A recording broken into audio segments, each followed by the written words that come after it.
I have a plain look on my face. Should, because I feel plain. Earlier today, I had what could only be described as a panic attack, but I wasn't panicking. It was odd.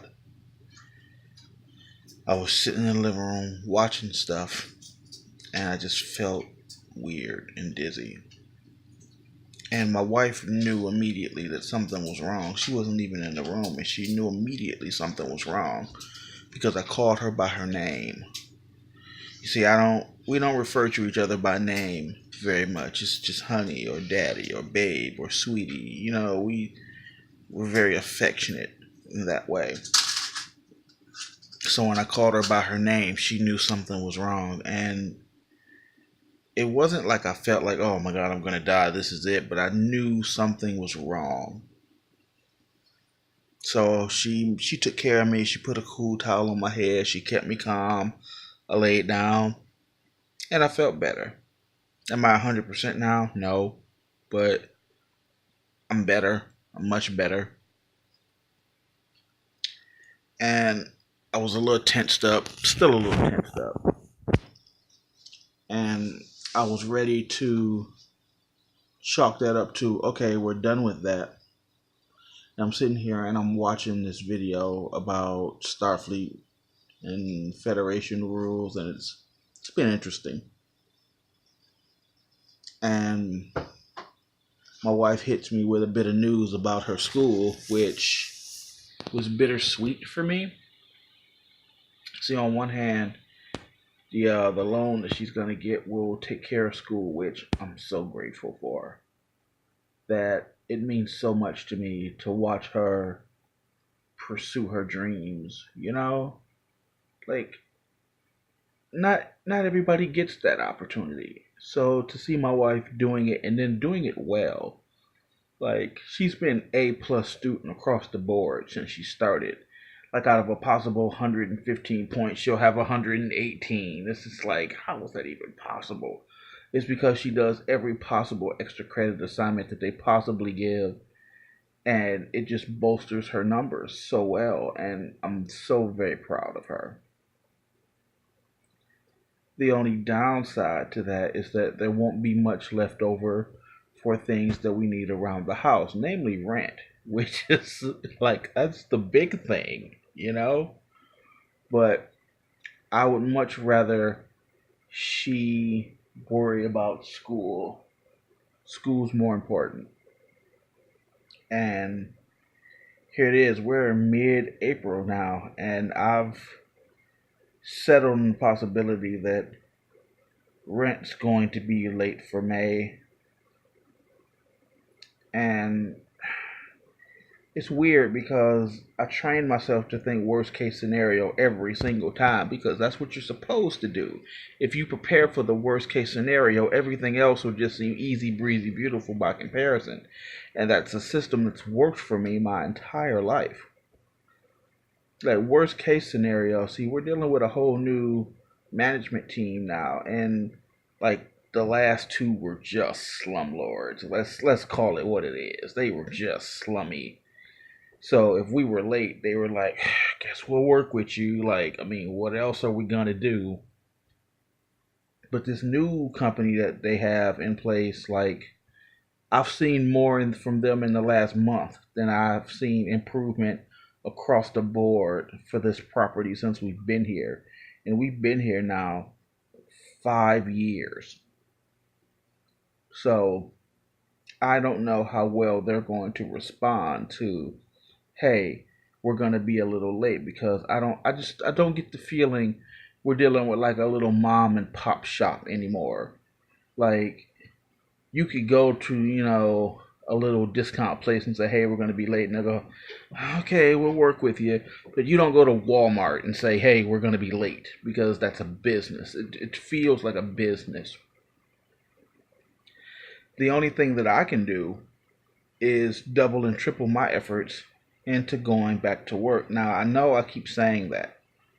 And it's absolutely true. Hey, if you're going to get ice, may I have some ice?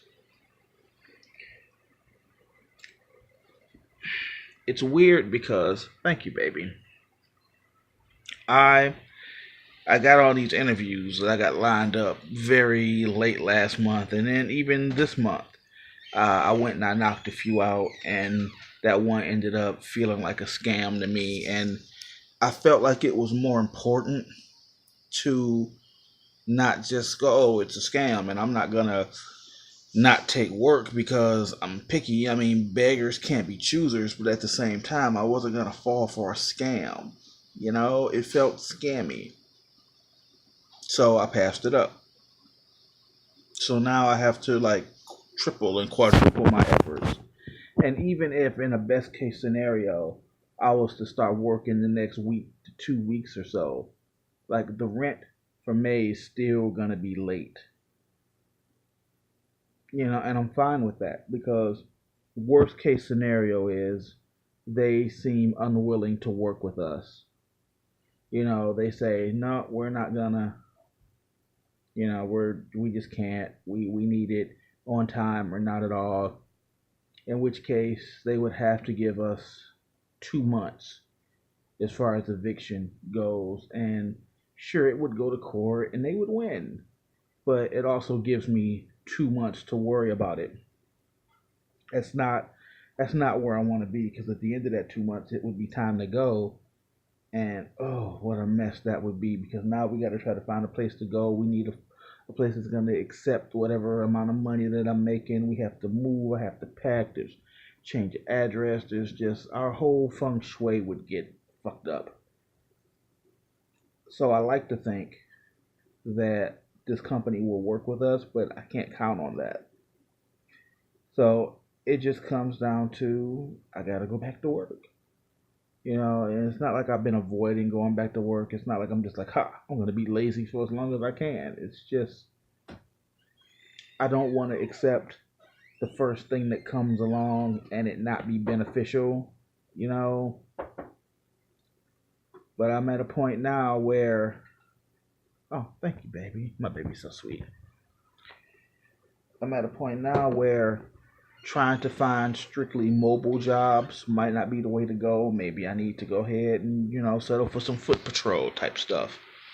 And it wouldn't be settling. Like, it's security. And security is what I'm born to do.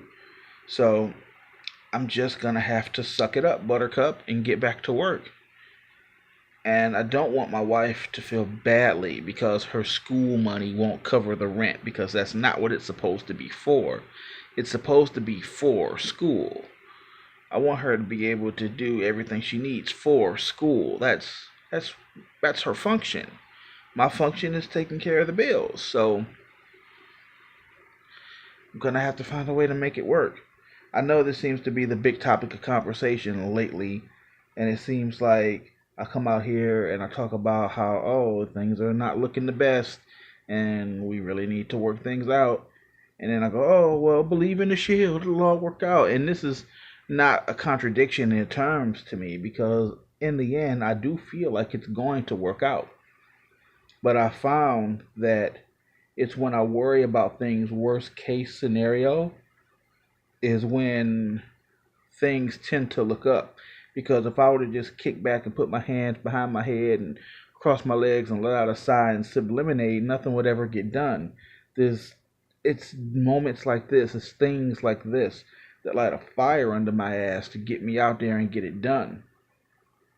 And the last time we were in complete dire straits, I landed my dream job. And the only reason I left my dream job is because I got laid off. And oh, it was so sad. But now it's time to start pursuing all options. It's time to get out here and get it done. I'm gonna get out here and get it done because that's what I do, man. Like, please don't misunderstand the concern in my voice for a drop in confidence. It'll get done because it always gets done one way or another.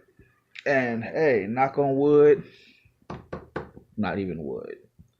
In my own way, on my own terms, in my own time.